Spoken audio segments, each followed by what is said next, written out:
Ok, cette fois, les gars, le micro, il est bien branché. Bienvenue dans cette nouvelle vidéo. Nous allons voir ensemble comment réussir ta prise de masse en 2025. Alors, tout simplement, je vais t'énoncer trois points clés pour que tu puisses avoir tous les éléments pour réussir ta prise de masse. Alors déjà, commençons par la base. Qu'est-ce qu'une prise de masse? La prise de masse va être le fait de prendre de la masse musculaire. Alors, comment s'y prendre? Eh bien, c'est exactement ce que je vais t'énoncer par la suite. Premièrement, est-ce que ton plan d'entraînement est adapté à toi? On va parler du volume par groupe musculaire, on va parler de l'intensité, on va parler de l'exécution, mais aussi on va parler du tempo, parce que c'est des choses qui sont vraiment hyper importantes à mettre en place pour que tu puisses progresser. Deuxièmement, le choix et l'ordre des exercices doit avoir une place prépondérante. Si tu changes tous les 4 matins d'exercice de place, tu ne pourras pas savoir si tu progresses. Nous avons besoin pour progresser d'appliquer la surcharge progressive, bien évidemment, avec la bonne exécution, le bon tempo. Troisième point, très important, est-ce que tu manges suffisamment? Es-tu en surplus calorique? Es-tu en déficit? Es-tu en maintenance? Tout ça, c'est des choses qu'il faut savoir. Alors oui, si tu veux prendre de la masse musculaire, évidemment, tu dois avoir des données, donc des datas. Pour cela, il va falloir que tu pèses ce que tu manges, il va falloir que tu traques ton NEAT. Ce sont deux choses qui ont une place très importante dans ta routine. Et alors, tu me diras comment faire? Eh bien, c'est ce qu'on va détailler ensemble. Point clé numéro un, ce fameux plan d'entraînement qui sera adapté à toi.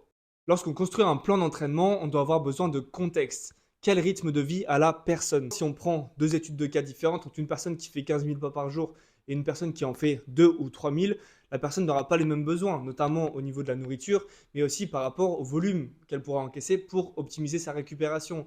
Parce que oui, le but c'est que tu aies un volume d'entraînement qui soit suffisant pour que tu puisses mettre de l'intensité, mais aussi pour que tu puisses optimiser ta récupération. Parce que si tu ne récupères pas assez, tu ne pourras pas progresser au fur et à mesure des semaines et des mois qui vont venir. Ce sera intéressant que tu mettes de l'intensité sur chaque série. Chaque série effective va compter pour que tu puisses rentabiliser au maximum ton temps en salle de musculation. Ce que je te conseille le plus, c'est d'essayer 6, 8, 10, 12, 15 séries par groupe musculaire. Il va falloir essayer. Il va falloir trouver le nombre qui te permettra de mettre autant d'intensité que possible tout en ne négligeant pas ta récupération et que tu puisses enchaîner des séances. Mais oui, du coup, la question la plus intéressante, c'est mettre de l'intensité, c'est vraiment la chose la plus importante. Il faut se rapprocher le plus possible de l'échec musculaire. Mais qu'est-ce que l'échec musculaire? Est-on réellement à l'échec musculaire? Généralement, quand on pense l'être, c'est plutôt l'échec postural qui rentre en jeu, notamment sur les charges libres telles que le squat, le développé couché à la barre, aux haltères, tout ce qui est à la barre et aux haltères, c'est vraiment des choses qui vont mettre ta posture en échec et non pas ton muscle. C'est pour ça que je te recommande fortement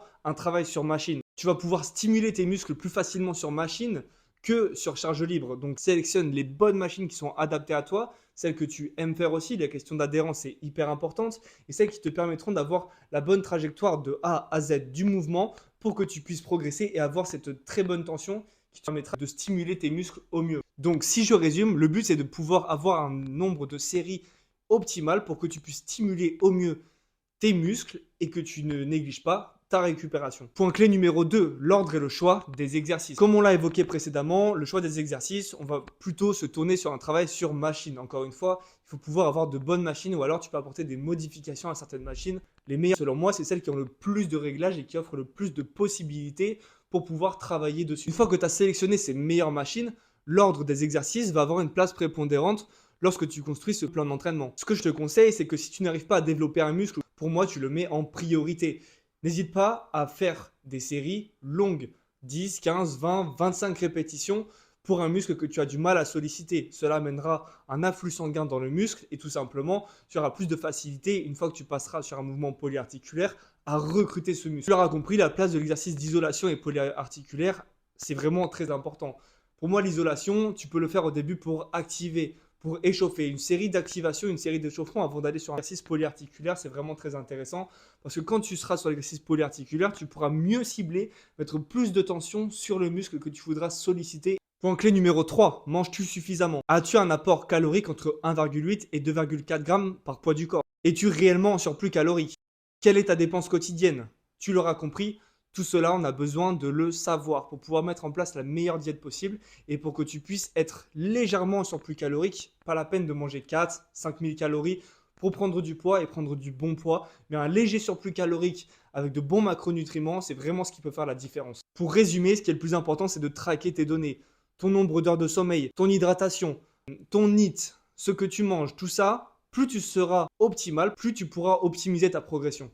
Pour moi, il y a 2 repas qui sont essentiels dans une journée. Lorsque tu fais une séance de musculation, tu as besoin d'énergie avant et après ta séance. Donc le repas avant l'entraînement, il va être très important. Il va être principalement construit avec des glucides. Pourquoi des glucides? Parce que c'est ce qui t'apportera l'énergie nécessaire pour que tu puisses être performant durant ta séance. Si tu veux réellement progresser sur le long terme, entraîne-toi avec un repas riche en glucides avant l'entraînement. Le rôle des lipides est aussi très important. Si tu manges un repas qui est riche en lipides avant l'entraînement, tu n'optimiseras pas ton système digestif. Il nous offre un délai de digestion qui est plus lent. Il ralentit le système digestif. Donc si tu manges trop de lipides avant une séance, tu seras encore en digestion pendant la séance. Donc moi, ce que je te conseille, c'est de faire un repas pré-workout du style crème de riz, whey, chocolat noir. Si tu manges 1 heure avant l'entraînement, bien évidemment, je te conseille de mettre très peu de lipides. A contrario, si tu t'entraînes 2 à 3 heures après avoir mangé, 10 à 15 grammes de lipides seront alors nécessaires pour ne pas avoir de coup de fringale quand tu commences ta séance. Voilà les 3 points clés qui seront essentiels pour que tu puisses réussir cette prise de masse. N'hésite pas à me dire en commentaire quel outil tu vas utiliser pour ta prochaine séance ou sur les prochains jours. Et je t'invite à cliquer sur mon lien directement dans la bio. N'hésite pas à me poser un maximum de questions, j'y répondrai avec grand plaisir. Si tu as aimé ce genre de contenu, n'hésite pas à mettre un j'aime, un commentaire et à t'abonner. À bientôt!